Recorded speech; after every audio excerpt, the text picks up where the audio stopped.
Welcome back to Classical Grooming. Today I'm going to talk about the House of Versace. Now this is a very popular house and it seems to produce a lot of different fragrances that a lot of people enjoy.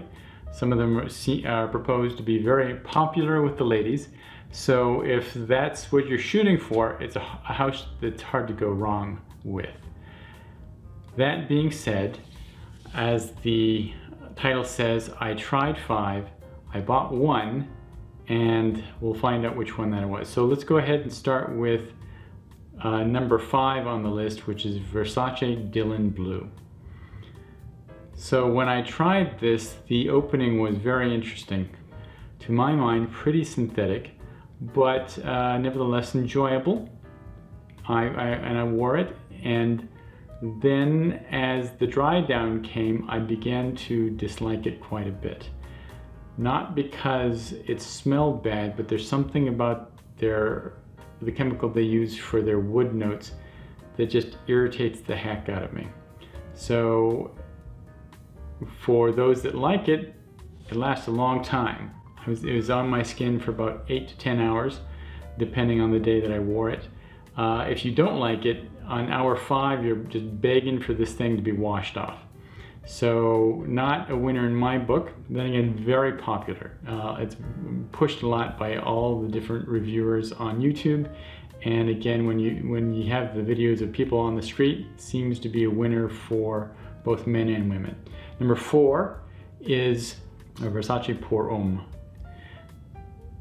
This one was, generally speaking, more pleasant. It has an opening of citrus and flowers, again synthetic but pleasant nevertheless, and a white musk base that I thought was just very pleasant. Unfortunately, again, around hour 3, the base notes, the dry down stuck out, and it has that cedar and vetiver dry down, that one of those notes again just bothers me. I did not enjoy it, and I find them to be fairly synthetic and again irritating. So that was again not a winner for me, although I thought it was better than the Dylan Blue overall.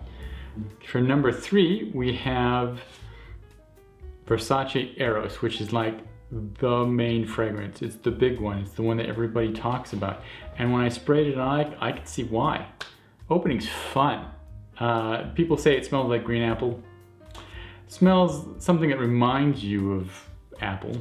And then there's a mint. Again, it doesn't really smell like mint to me. It smells more like something that reminds you of mint. It's got kind of a toothpastey aroma to it. So you have fruity, you have minty, you have a little floral in there, and it's pretty fun for the next 2 hours.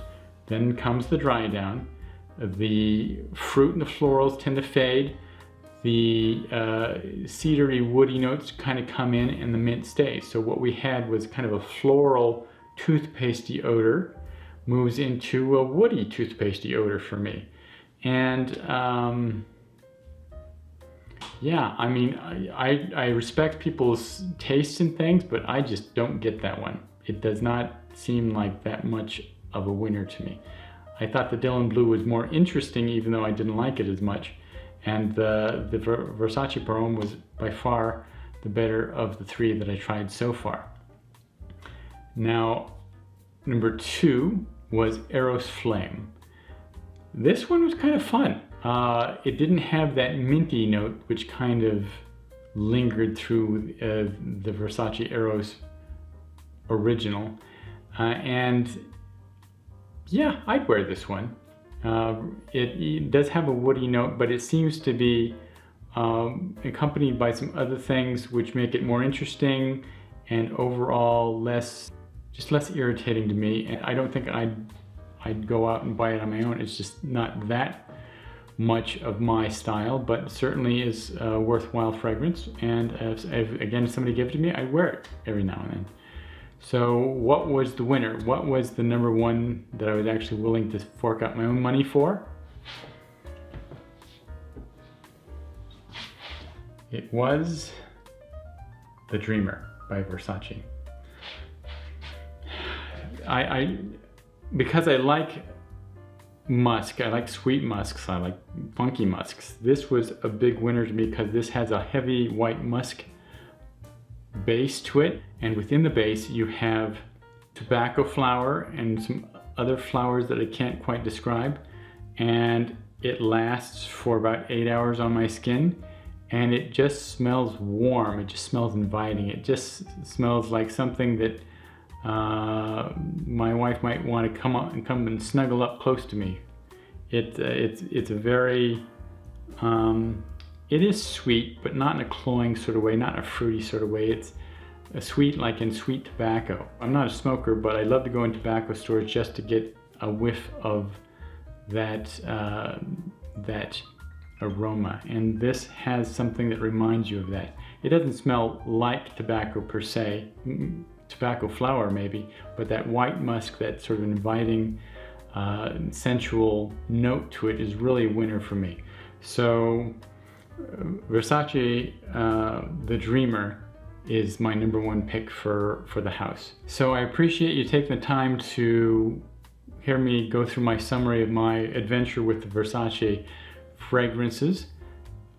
I think I found a winner, and I'm glad that I tried them all, because now I know where they're coming from and I know what people are talking about when they talk about Versace. And I thank you for your time. Again, please reach down and hit the subscribe button. It really helps the channel out.